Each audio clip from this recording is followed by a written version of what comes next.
Mana bu psix qiz kal yigitning xiyonat qilib yurganini bilib qoldi va ko'zlari qonga to'lib buni va o'ynashini yaxshigina jazolamoqchi bo'ladi. Film juda ham qiziqarli, o'tkazib yubormasdan oxirigacha ko'rishga harakat qiling. Uni boshlashdan oldin esa kanalimizga obuna bo'ling va videoning pastiga like bosishingizdan demak, siz bilan qisqa film kanali quloqchalaringizni taqing va boshladik.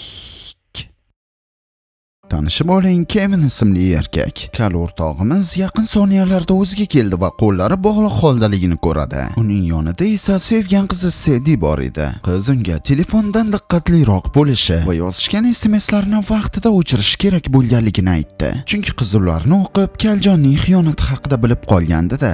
Xabarlardan birida Kal shu gapni aytgandiki, u yaqin kunlarda Sedi bilan hamma aloqalarni uzadi. Kaljonning yangi o'ynashi esa Sedining eng yaqin do'sti Jennifer bo'lib chiqdi. Bundan ro'para 48 soat oldin Sedi barda ichib o'tirib, o'z dugonasi Jenniferga yigit Kevin, ya'ni Kal, shu dam olish kunlarida uning qo'lini so'rashi mumkinligini aytayotgandi. Yigit uni shahardan tashqaridagi uyga taklif qildi. Bu esa aniq nimanidir anglatardi. Jennifer esa albatta Kal u bilan aloqani uzmoqchiligini bilardi. Shuning uchun ham qizdan namyoq bilan so'radi. Shu 6 oy ichida o'z yigitingni turmushga chiqa olish darajasida bilib oldingmi? Sedining gaplariga qaraganda esa ular birinchi ko'rishganlaridanoq u o'sha yigitga turmushga chiqishini ichidan sezgan. Agarda yigit rostdan ham uning qo'lini so'rasa, to'ydagi guvohi Jennifer bo'lishini xohlaydi, chunki u uning eng yaqin do'sti. Qiz bolada eng yaqin do'st bo'lishini birinchi eshitishim bo'lgan taqdirda ham yo kirisa, yo sotib ketadigan yoki tut bo'ladi. Tak, dam olish kunlari ham keldi. Yoshlarimiz dengiz yonidagi bir uyga borishadi. Qiz esa yigitining ko'zlariga qarab uning ochligini sezib qoldi va o'zidan ko'ylagini yechib botib yuboradi. Lekin Kal unga erishish uchun birinchi bo'lib uni tutib olish kerak. Qizib ketgan qiz birdaniga dengizga qarab yuguradi. Keyin esa yigit ham yechinib uning yoniga kirib, ular qurbaqalarning tinchini buzib, yaxshilab sakrashadi.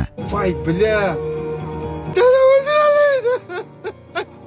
Qurbaqa sayohat tugagach, yigit verandada dam olib o'tirardi. Qiz esa kiyimlarini yuvish uchun ichkariga kirib ketadi.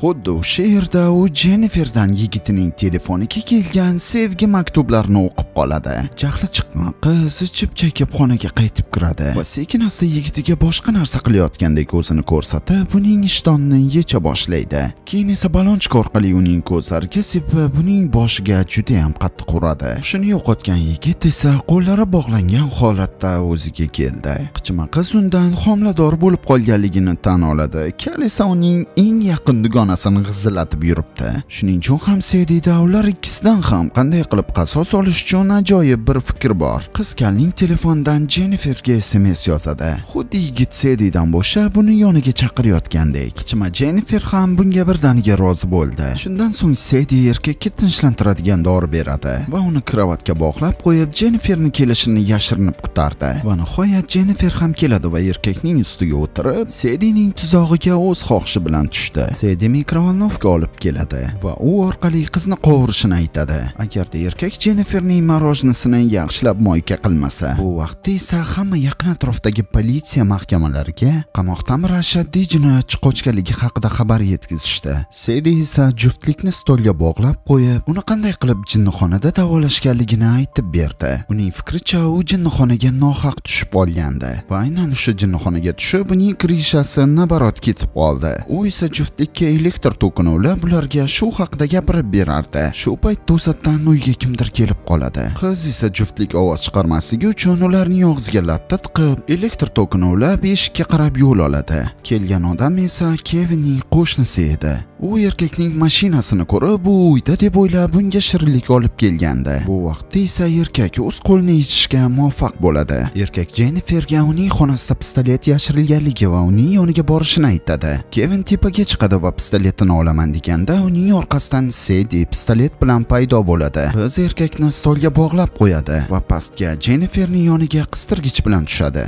Dugonasining barmoqlarini qistirgichga qistirib, qiz uning barmoqlarini sindirib yuboradi. Shuning uchun ham bechora qiz o'z hushini yo'qotdi. Keyin esa erkakning yoniga borib, kuvalda bilan urib uning oyog'ini sindiradi. Keyin Keyin esa yana qizni uyqudan uyg'otib, unga o'zining bolalikdagi hikoyasini aytib berdi. Bir kuni uning otasi unga ajoyib bir kuchukcha sovg'a qilgan. Lekin shunga qaramasdan u uning singlisiga yomon ko'z bilan qarardi. Shuning uchun ham Sedi o'z singlisini basseynga cho'ktirib yuboradi va hammasini baxtsiz hodisa qilib ko'rsatadi. Uning yigiti Kevin ham xuddi otasidek unga emas, uning singlisiga yopishgandek Jenniferga yopishdi. Shuning uchun ham Sedi kulishni olib o'zining dugonasining tishlarini urib sindiradi. Shunday qilib qiz Kevinning oldiga tepaga ko'tariladi. Uning dugonasi Jennifer chiroyli bo'lgani uchun Kevin bilmasdan unga qarab qo'ydi. Shuning uchun ham endi qiz u yana qaray olmasligi uchun uning ko'zlarini yo'q qilmoqchi. Bu safar esa u yigitning ko'zlariga elektr tokini ulaydi.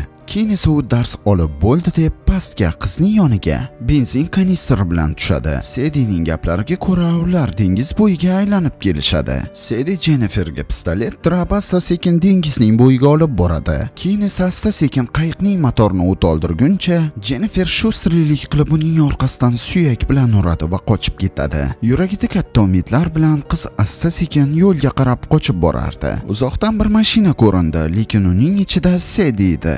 Mashinaga minishga majbur bo'lgan Jennifer asta-sekin qizni alday boshladi.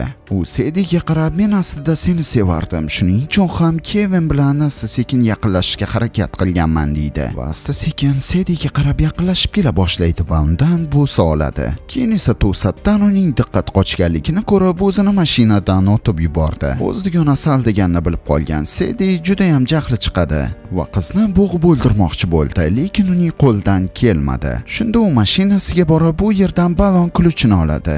Lekin mashinaning yoniga ashaddiy jinoyatchini qidirib yurgan ikki politsiyachi kelib qolishdi. Shunda sariq sochli qiz ikki politsiyachini "Hozirgina balonimni almashtirdim va endi ketmoqchi bo'lib turgandim" deb aldaydi. Shu vaqtda yo'ldan Jennifer paydo bo'ldi. Buni ko'rib Sedining chichib yuborishga salgina qoldi. Lekin to'satdan Jenniferni o'sha yerning o'zida pikap urib ketadi. Shunda yuragi yaxtekkina bo'lgan Sedi o'z mashinasiga o'tirib u yerdan jo'nab ketdi. Yo'lda ketayotib esa u o'sha ashaddiy qamoqdan qochgan jinoyatchini ko'rib qoldi. Keyin esa uni mashinasiga olib unga aytadi, "Hozirgina ikki politsiyachi qamoqdan qochgan ashaddiy jinoyatchini qidirib yurishganini ko'rdim. Sening esa tovoq basharang aynan o'sha ashaddiy jinoyatchiga o'xshab turibdi." Keyin esa undan qamoqxonada qizlar bilan ish qanaqaligini so'rab, sekingina o'z ko'ylagini ko'taradi va yigitning ustiga minib bunga konfet sovg'a qilib, oxirida o'z pistoletini oladi va uning peshonasidan darcha ochib qo'yadi. Keyin esa ko'zlari qonga to'lgan qiz uyga qaytib keladi va Kevinning o'z joyidan qochib ketganligini ko'radi. Keyin esa hovliga chiqqanda unga Kevin hujum qildi. Pistoletni ko'rgan erkak uni basseynga tepib yuboradi va shunda Sedi ham uning izidan basseynga kalla tashlay qoldi. Bir amallab manyak qizdan qochib qolgan Kevin asta-sekin ko'lga qarab yo'l oldi. Aynan shu ko'lda Sedi Jenniferning ustidan benzin qo'yib yoqib yubormoqchi edi. Kevin qayiqchaning motorini ishga tushirganda Sedi uning orqasidan hujum qilib qoladi. Keyin esa u qizning sochlaridan ushlab uni parrakka o'rab o'ldirmoqchi bo'ladi, lekin to'satdan o'zi o'sha parrakka o'ralib miyasining qatig'i chiqib ketdi. Buni ko'rgan puxta qiz Sedi esa hamma bo'lgan voqealarni o'sha jinoyatchiga to'nkab, xuddi u uyga bostirib kirib Kevin va Jenniferni o'ldirib, o'zini esa zo'rlagandek ko'rsatib, daliliy ashyolar qoldiradi. Bunda uning o'zi to'satdan pistolet topib olgan va chaqirilmagan mehmonni otib o'ldirgan. Politsiyachilar esa qichima qizning hamma gaplariga to'laqonli ishonishdi. Oradan esa bir qancha vaqt o'tadi. Sedi endi o'zining yangi yigitchasi bilan uchrashib yurardi. Yigit unga faqatgina uni sevishini va unga hech qachon xiyonat qilmasligini aytadi. Sedi esa bunga aniq ishonadi, chunki u agarda xiyonat qilsa uni o'ldirishiga to'g'ri keladi. Lekin uning yigiti uning yonida yaqindagina kelgan ofitsiantga hozirgina "Sening orqang juda ham chiroyli ekan" degan xabarni jo'natdi. Bundan esa shuni tushunib olishimiz mumkinki, bu yigitning ham miyasining qatig'i chiqishi aniq. Shu bilan esa filmimiz o'z nihoyasiga yetdi. Agarda film sizga yoqqan bo'lsa, like bosing va kanalimizga obuna bo'lish esingizdan chiqmasin. Siz bilan esa sevimli qisqa film kanalingiz bo'ldi. Xayr, salomat bo'ling.